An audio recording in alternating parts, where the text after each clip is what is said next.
Position, laser on, coughing in 3, 2, 1, go.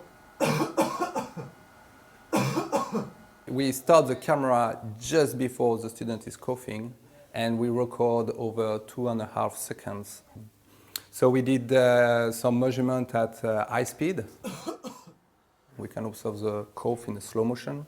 We can see how fast are the drops, how big they are, and how many of them have crossed the light sheet. And then we compare with the mask and without a mask. We observe that 85% of the droplets generated during a cough is blocked by a surgical mask. So 15% cross the mask in terms of number of droplets, and those droplets are usually smaller, and they can be considered as aerosols and airborne.